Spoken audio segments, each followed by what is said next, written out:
What did we talk about last week?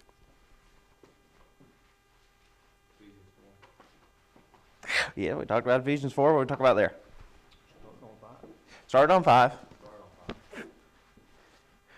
I think if I recall right, we finished up Ephesians 4, or reiterated Ephesians 4, it's probably more like it, and moved into 5. Yeah. So, either one, what did we talk about? This is more to jog all of our memories. Basically, they repeated what he already said to them. Mm-hmm. And they touched on the point of that being the importance Mm-hmm. of what they shouldn't be and what they should be. Yeah, he's gotten to this rhythm. Here's how you walk, here's how you don't walk. Here's how you walk, here's how you don't walk. Seems to be a prevalent pattern throughout this book. Talking about them changing and being who you're supposed to be. Yeah. Put off the old self, put on the new self. It's all about, okay, there's two different ways you can walk. You can walk in a path of darkness or you can walk in a path of light. And he's really going to get into that, I'd call analogy or really just a truth that put into terms that we can visualize. He's really going to get into this walking in light and walking in darkness in chapter 5. It's really going to hit home. But it's been a theme about how we walk. And so in essence, the paths have remained darkness. And he's saying, for you now, children of light, you are to walk in the path of light. And so this is what that looks like. Because here's what a path of darkness will lead to. And we sort of touched on that repeatedly, though, but don't walk like the Gentiles walk. They don't even know how bad they're sinning. They don't even care how bad. They have no relationship with God. They're not in touch with that. Okay, this is not how you learn Jesus. You've learned him in this way, and so now you walk this way. This new self, which is in the very likeness of God, created in righteousness and holiness of truth. I think that's a very important passage right there. This new self. The new self look like? Well, he says, okay, you're going to stop doing basically everything you would have used to do, what you'd have been accustomed to. The way you used to walk, all of that's got to go. And so, leading all the way down to verse 32, be kind to one another, tender-hearted, forgiving each other, just as God in Christ has also forgiven you. Then we moved into chapter 5, and it starts off with therefore. Well, because of what has been previously said. So really, he's carrying a similar thought. Nothing's really changed. His speech is going to be very similar. He's saying, because of all this, be imitators of God as beloved children. We talked about an excellent title that is, to be loved by God, to be called his children. And so, walk in love, just as Christ also loved you and gave himself for you. And to think about the breadth and the depth of that kind of love. It's hard to fathom, it's hard to understand, it's hard to know what that looks like practically. What does it really mean to love just as he loved me? And we looked at that, how did Jesus love other people? And really that exuded off of him and the way he viewed people, he saw people, he encountered people. And so love really transcends through every aspect of Christ, and the same applies for us. It transcends through every aspect and everything we do. If love's at the forefront, it guides our actions. So, then we talked about this fragrant aroma. And I described it for those that are candle lovers or for those that are not. Still, best analogy, a good old campfire. Some hardy boys, some men, they just love the smell of a good campfire. Whatever your thing is, candles or campfires, the smell of it, though, it does something for you. It's this soothing, relaxing, just like I want to be in that kind of place just because of the smell alone. You can convince yourself you are hanging out on a beach somewhere, with an umbrella and a towel and just having a good time by a candle. Smells like the ocean. You can convince yourself you're in the mountains just by a candle. I was thinking chocolate chip cookies. And chocolate chip cookies, okay. Chocolate chip cookies, pecan pie, pumpkin pie. You can get all kind of candle scents you want. No, I'm thinking actually. Oh, well then there's a pleasant aroma. Bacon in the oven, chocolate chip cookies. All right. Apparently Thanksgiving food wasn't enough. We're going on chocolate chip cookies. I didn't get any. Didn't get it. Either way, it's this idea that it's a pleasant smell. And whatever that is, it's chocolate chip cookies, it's a candle scent, that's campfire, whatever it is. But it's that idea being conveyed about us. And so we did talk about this idea, and I think it's important. We need to be very, very, very careful that we don't emit a bad smell. Very careful. I was thinking of, think about unpleasant smells though. Okay, like if you've ever changed a diaper, it's not really a pleasant smell. If you've ever been a carcass on the side of the road, it's not really a pleasant smell. If you've ever been out to the dump hauling off trash, that's really not a pleasant smell. And I think about that with the same vividry and imagery that we would use to describe a fragrant, a pleasing aroma. Think about those that are walking around and it is a vulgar, repulsive odor to God. Being very careful that we are that fragrant aroma. But immorality or any impurity or greed must not even be named among you as is proper among the saints. And we talked about this idea of let's not give attention to sin in a way that is really bringing on almost an element of glory to the sin. Like, let's not talk about this like it's an okay thing. Now, I can preach against it. That's a healthy conversation. We can talk about that. We can talk about how you should and should not do certain things. That's perfectly in accordance with biblical-based discussion. But what we ought not do is name things that give attention to things. They don't need that kind of attention. What needs attention is, especially though, think about it, especially for people, they had a real good relationship with sin. They don't need to know more about sin. They need to know more about Jesus. So we've got to have this mental shift. And so let's not even talk about these things. And there must be no filthiness and silly talk or coarse jesting. So let's look at this idea of our speech. And we did bring this up. We're kind of reiterating a few points. Looking at the idea of silly talk. This is stupid or rash conversation, like the conversation of a drunk person. Think about the vividry. We've got people, what do? Living the good life, partying, having a good time, and I have to imagine that drinking was involved. And so he's actually telling them here, I'm giving you a frame of reference. I'm going to point your mind back to, remember when you were hanging out, having a good time and drinking, and you would talk a certain way that's not an encouraged way. You would be vulgar with your talk. You would be not even sometimes intelligible or coherent or courteous or respectful. Pointing you back to that, it's stupid. It's dumb. It's rash. It's not thoughtful. It's not caring. It's like you're being a drunk person. Don't have silly talk. And the best way not to have silly talk is to don't be drinking. Because if you're drinking, it's usually what it leads to. You're going to say things. You're going to do things because your mind's not right about you. You don't have a good head on your shoulders. Coarse jesting is this idea of crude humor.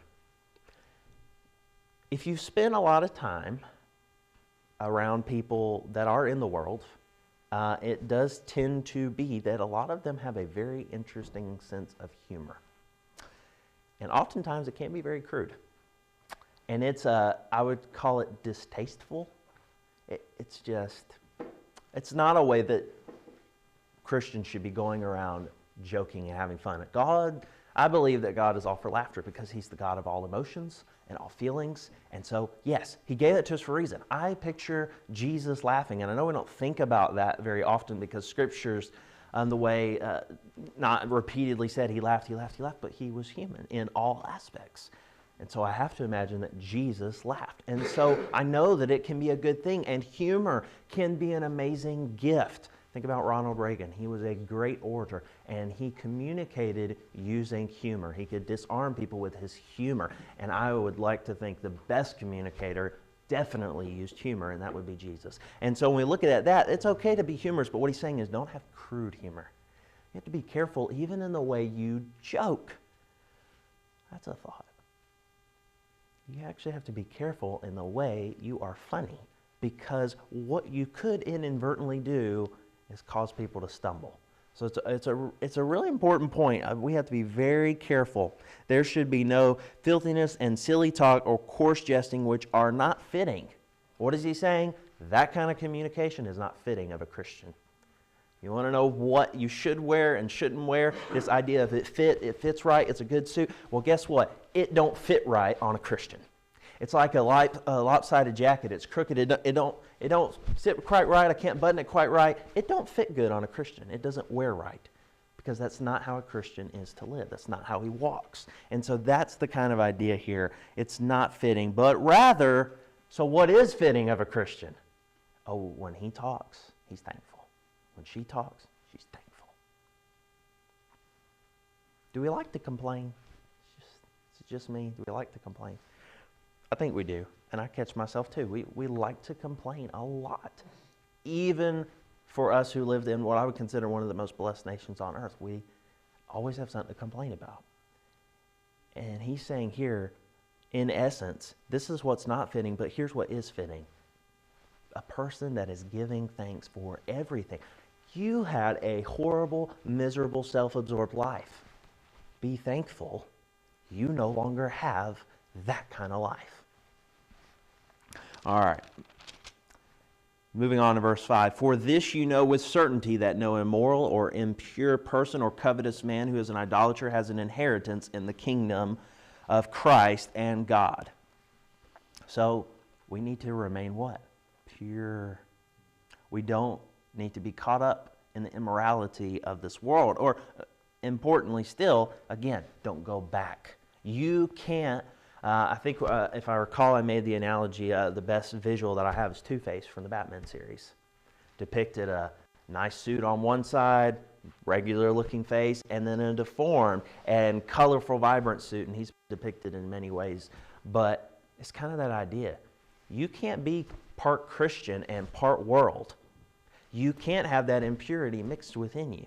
And so we have to be fully fitted in this new idea of this suit. It fits right. This is what is fitting of a Christian and the way he walks.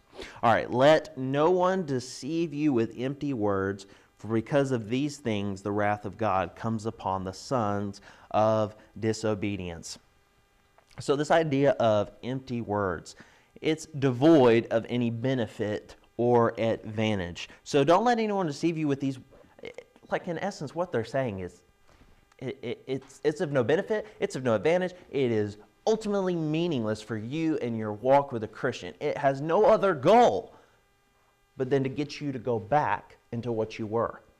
And he references the sons of disobedience. Those are the people who oppose God. So let no one deceive you with these kind of words, for because of these things the wrath of God will come upon those who oppose him. There's going to be a great deal of wrath that he's going to pour out on these kind of people that would fill your mind with these kind of empty words. And he's saying, don't let anyone do that to you. Therefore, do not be partakers with them, for you were formerly darkness, but now you are light in the Lord. Walk as children of light. All right. Don't be partakers with them. What does that mean? You know, many times there's a disconnect because this was first century, and here we are, almost 2,000 years later. But as Solomon writes, there's nothing new under the sun. It's no different than today. If we were in any setting really, but we kind of think of like a factory setting. Typically is where we think of these. When it's time for that break and everybody rushes to the break room or outside to smoke, and out comes the, oh hey, I heard this joke the other day. Here we go. As he tells them, don't be like the other Gentiles anymore. He's talking to us. He's like, yeah, you used to hang out with a shift. But now that you're a Christian, no, you might want to go. You might want to go to that side of the building to have your break now. You don't even need to be around it. And then when they wonder, hey, where you been? You ain't coming over here on the corner of the building anymore for break. What's up? There's the opportunity. But not all of them are gonna.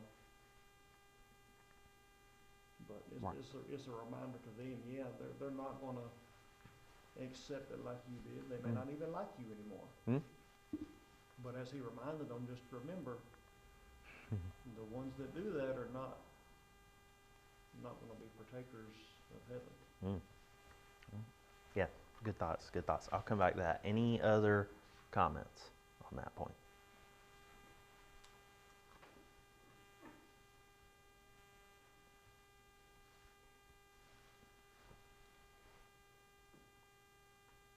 Any other thoughts?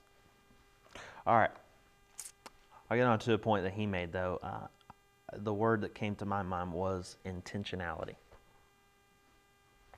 You're intentionally choosing not to put yourself in certain situations that are of no benefit to you. And I don't mean monetarily, I mean spiritually. They're of no benefit. They are actually to your detriment. Now, my next follow-up question, though, is, so, got coworkers. They do talk a certain way. They are worldly. What if they say, hey, go out, grab a bite to eat? Is that what he's saying? I can't eat with them. Can't partake with them. So where's that balance? What's the difference?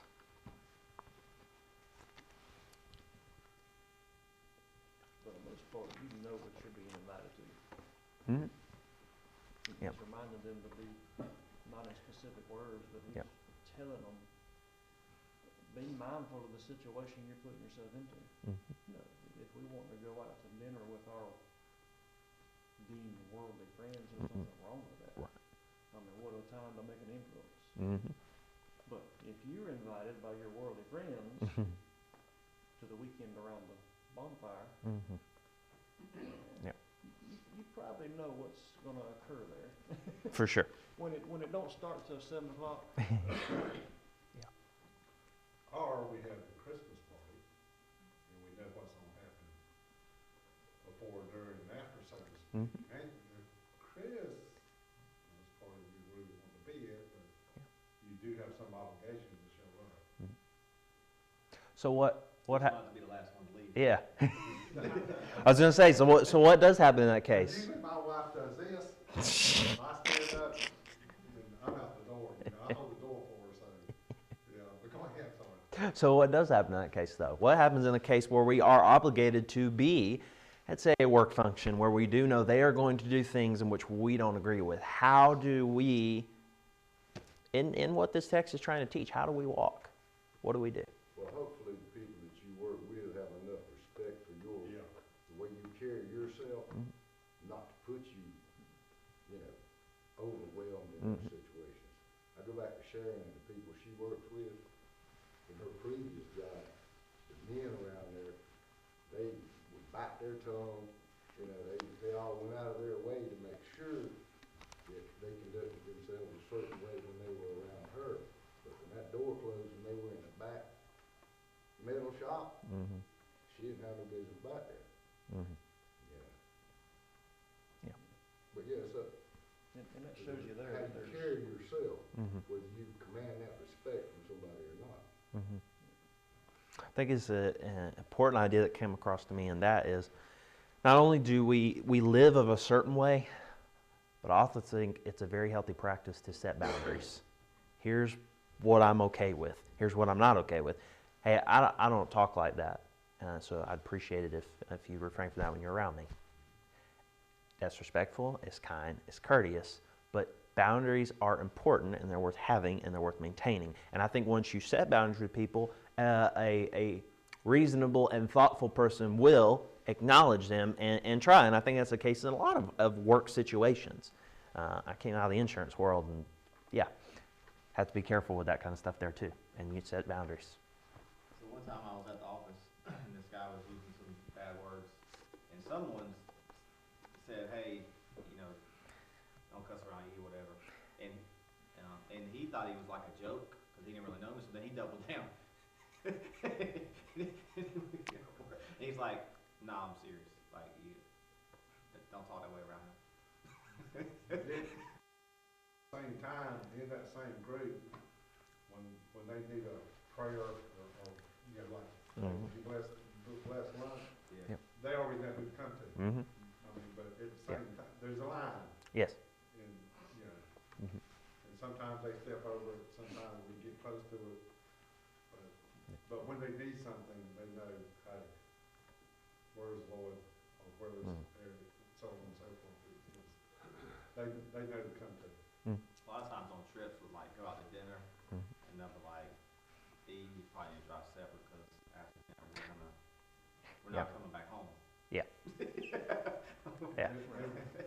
Right Yeah. now, most of them, if we go to eat, they'll wait now until I give a blessing. They already know that, Yeah. hey, hold your eyes, fellas, Yeah. let's bless. So it kind of works both ways. They know most of them are quiet. Think of the encouragement that gives, though. Mm-hmm. That, yeah, while it's an unfortunate situation, the Yeah. fact that they're acknowledging that there's a difference Mm-hmm. in us, And that's the start. gives hope that, well, maybe one day they'll finally sink in. What a way to get into a Bible study. Right, Hey, why don't you talk that way? right. Why don't you go out drinking with us? No, let's talk about it. Like, Well, that's Right. how your dad's had it all. Yeah. Because He's had a lot of them because of that. to them. I think of this song, and they will know we are Christians by our love. I do wonder sometimes if there are certain places that people work at and nobody knows they're a Christian. I do wonder that. Because sometimes it is hard to shine light in darkness. It is. Because it's like we want to hide it under the bushel, as the song goes. It's like, oh, I don't want them to see too much light. Just a little bit, just enough that, I guess I appear as a good person, but I don't want to let them see all of it, because then they might judge me. But what I do think has been pretty much evident in the case of my life, and it seems y'all's, is that it honestly just increases, I think, most people's respect for you, because they've learned, okay, he has standards, he has morals, he has lines in which he is not going to cross in any circumstance, no matter how much pressure, no matter anything. He's going to maintain that standard, and I think it does elevate your respect in their eyes. And like I said, who would they go to in matters when it comes to being spiritual? Then, who better? They know, they have I trust him, because most men generally are going to respect a man that has standards, and holds up his boundaries, and is like, I believe this and I practice this and I live it, and doesn't break on that. They're going to have more respect for him. They're going to talk to him because he has built up a trust just within that relationship because of who he is. Nothing even had to have happened per se. It's just by the way he lives. There's an element of trust there that I think is so crucial to the evangelistic discussion. One of the things I've kind of realized through the years, trying to let my light shine, is that it's not so much that I wasn't shining light or whatever. It's like people sometimes are just oblivious to the things. Like, they don't realize that you don't talk the way they talk, because they're just talking. To them, that's just a normal conversational language. They don't realize you're not cussing at when you talk. So a lot of times those opportunities will present themselves, but it's not. It's going to be a situation in which you take advantage of an opportunity. Maybe you're riding in the truck with a guy and some language on the radio, or whatever. You're like, hey, you mind if we listen to something different? Or they offer you a drink and you, hey, I gave it up a long time ago, or whatever. Like those types of things where you're actually telling them about how you're different. They're not going to see it all the time. Unless you're like consistently around somebody for a period of time and they just pick up on something. The more, it's almost like the exposure to the light, how much good it does for those in darkness. I kind of think about that aspect. Like, most of the times you're like to borrow an expression, you're like the unicorn in the group. Like, you stand out. Like, you're the bright spotlight in the dark room, because everybody else is kind of just the way they are, living in the world, doing their own thing, and you, like, the only one that's like you for them.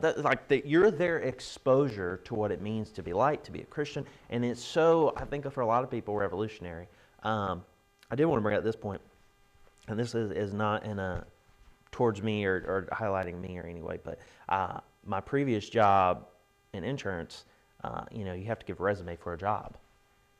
And so mine was, well, I'm a preaching student, and I think at the time I was working with the White Bluff Church of Christ a little bit.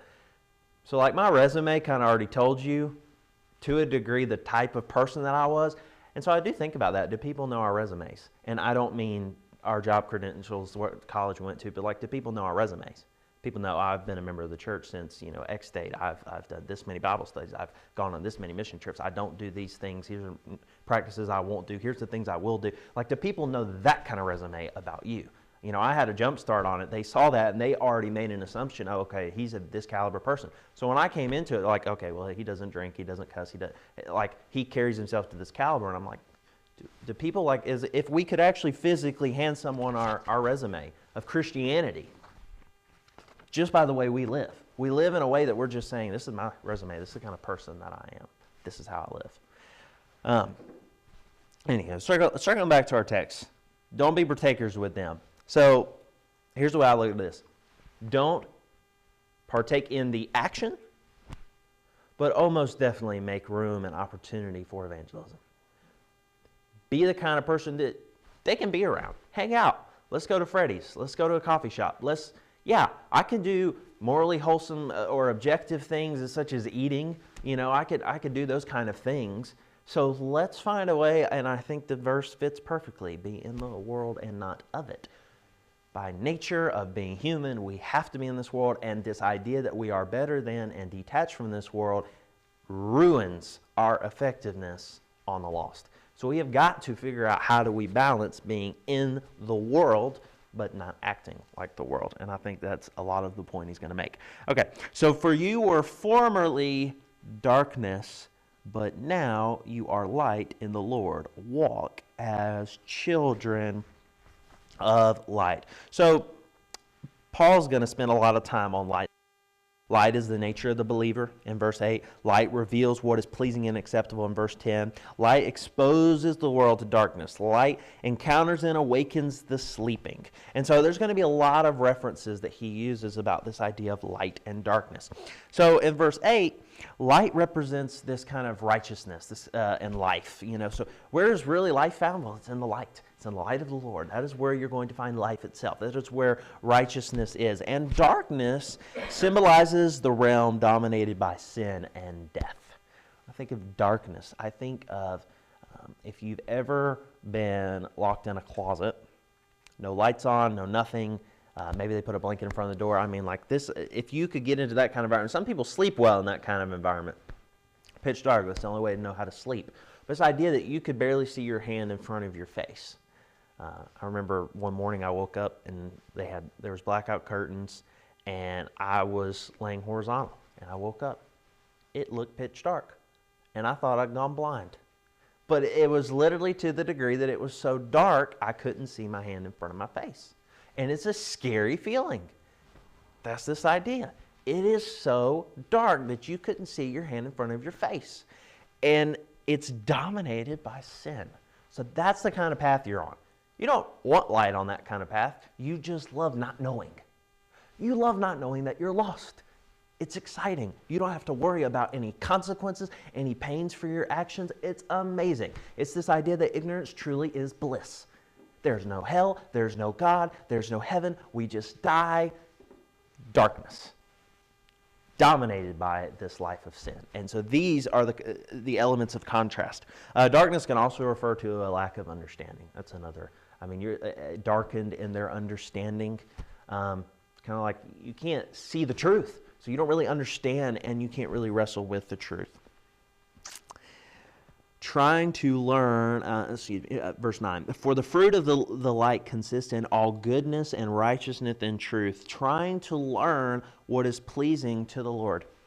How much effort do we spend trying to learn what is pleasing to the Lord? If we were to put it on a scale, how much, on level of energy and effort, from 1 to 10, just for thought, where would we be? How much energy and effort do we put into that? Within the church, we ought to spend a significant amount of time studying about worship, Mm-hmm. pleasing Him in that aspect, as opposed to a lot of denominations don't put any effort. Yep. That's a good point. We do emphasize that very well. What does God want out of us? Mm-hmm. What does He expect out of us? Mm-hmm. I think in the church we do a better job of that, to try to be pleasing in our worship, the way I carry ourselves with each other. I think narrowing down, though, in this context, on a personal level, though, Because I do think, and it is a good point, and I do think we do that well in this kind of context setting. I do think we try to be more pleasing to the Lord. But I think what happens is that is a Sunday and Wednesday thing, and we have the rest of the week. How much time is spent there trying to be pleasing to the Lord? Because that takes that takes study. Well, I mean, how may I know Him? Well, that's how I may know it. There's no other way. So our lack of time in here is our lack of time trying to learn how to be pleasing. And so and I think that's a daily Christian struggle. How do I please Him today? There's a psychologist that he often has this exercise for married couples. How can I love you today? And just ask him, how can I love you today? What is one thing I can do? And me and my wife have tried it off and on, and something we could do better because it's good for a marriage. And that can look that day it could be just please do the dishes. They have piled up a mile high, and I haven't been able to do anything else. She could feel extremely loved just because I took time out of my day to do the dishes for her. Another day it may be, hey, I really just want to go on a date. I want time just me and you. There are different ways of showing your love, and so this is the idea like, God, how can I please you today? There's in my prayer, and my answer is, well, the more I study this or the more I live this, that's how I can please Him today. I think it'd be a healthy exercise and something I'm going to take from this. Lord, how can I please you today? How can I try to be better at doing that? Do what is pleasing for you. All right, verse 11. Do not participate in the unfruitful deeds of darkness, but instead even expose them. So the unfruitful deed of darkness references back to Ephesians chapter 5, 3 through 5. And this refers to the illicit behavior that's found in that passage. Such actions are characteristic of sin and death, which is according to verse 8. And so, don't participate in the unfruitful deeds of darkness. So, what does that tell me about when I walk this path of darkness? When I do these things, as I were in my previous ways of living, I was living this kind of life. I was living in darkness. What are my actions then when I'm in darkness? They're unfruitful. They produce nothing. A lot of people are concerned, well, what legacy will I leave? What will I leave behind for my children? What will I be remembered for? And he's saying, if you keep on like this, nothing you do will bear any fruit. It's of no good. It's of not worth remembering. And ultimately, as Solomon would say, everything is vain and vanity. Here's the conclusion of the whole matter, though. You should be fearing the Lord. But in essence, though, in this kind of life, everything truly is vain. It's of no good. It's useless, meaningless, and pointless. And so that's the unfruitful deeds of darkness. And he says, but instead of being that way, instead of participating in that, doing anything that looks like that, living that kind of life, do anything but that, and take it to the strongest extent, expose them. What does that look like? As we got about 5 minutes. What does that look like? What does that mean to expose the unfruitful deeds of darkness? Exactly what we're talking about with our coworkers. If we have that opportunity to be with them, and they choose, okay, well, might want to drive separate because we're going to do this afterward. Mm-hmm. But he said, well, whatever y'all do, they're just going to be talking about you tomorrow, right? Why not just avoid that? Just come back with me and we'll go have a burger. Mm-hmm. Yeah. I mean, expose it to someone. So does expose look like, I can't believe you do that. I can't believe you're going to lost. You're going to hell. You're dying. That's not what exposing is. Well, when you let your light shine, the light is exposing the darkness. Yeah. By implication or by example, It's almost like being who you are shows who they truly are. It's like it shows it to himself. It's like, look, My light's radiating on you, and now you can see things. Because if you're around everyone that's agreeing with you, and that's why I say it can be very toxic to be around a group of people that always agree with you, and you're always right, and you're never wrong. And it's like your hype team. And so you have no idea. You are void of reality. Not to talk politics, but that felt like where our society is a lot. On both sides sometimes. We are in our own little hype groups, and sometimes we need to get out of having our head in the clouds and get back down to earth and reality. And that same idea is we're sometimes in this state where we can't even see any of our sins. We can't see how far we have fallen. And so that light is what shows, oh, you mean that's not normal? You mean that's not okay? That's not acceptable. You mean there's a God? You mean there's a heaven? You mean there's a hell? Like, that light is exposing those truths to them. And that doesn't mean I have to point the finger. It means I just show it.